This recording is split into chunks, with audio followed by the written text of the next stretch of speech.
কোনো জিনিস ছড়াবেন। আমরা আমাদের এই দিক চক্রবালের অন্তরালে ক্ষুদিরাম উঁকি মারছে, বিনয় বাদল দীনেশ উঁকি মারছে, নেতাজি সুভাষচন্দ্র বোস উঁকি মারছে, স্বামীজি উঁকি মারছে, কিন্তু তারা ভালো মা পাচ্ছে না, তাই তারা জন্মগ্রহণ করতে পারছে না। আপনারা সোশ্যাল মিডিয়ার মধ্যে বলবেন ভালো সংস্কারী মা দরকার, তাহলে আমাদের সেই বিনয় বাদল দীনেশ, সেই ক্ষুদিরাম আবার জন্মগ্রহণ করবে, কিন্তু ভালো মা পাচ্ছে না। আমরা সংস্কারী মা চাই।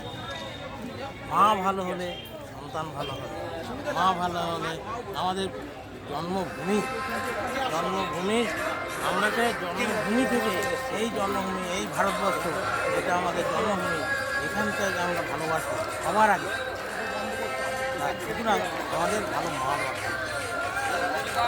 আরেকটা কথা বলবো, সেটা হচ্ছে এই যে কুম্ভ, এই কুম্ভ তো 700 বছর আগে বন্ধ হয়ে গেছে, আবার 2022 সালে আমরা চালু করেছি এবং এটা নিয়ে 4 বছর হচ্ছে। এই কুম্ভ আর কয়েক বছরের মধ্যে আমরা দেখব আয়োজনই হবে, আশা করি। এই জন্যে আমি বলছি আগামী দিন ত্রিবেণী নামটা না থেকে ত্রিবেণী ধাম হবে, এইটা আমরা রেলমন্ত্রীর কাছে আমরা বলবো যে ত্রিবেণীর নামটা থেকে ত্রিবেণী ধাম। ঠিক আছে বাবাজি।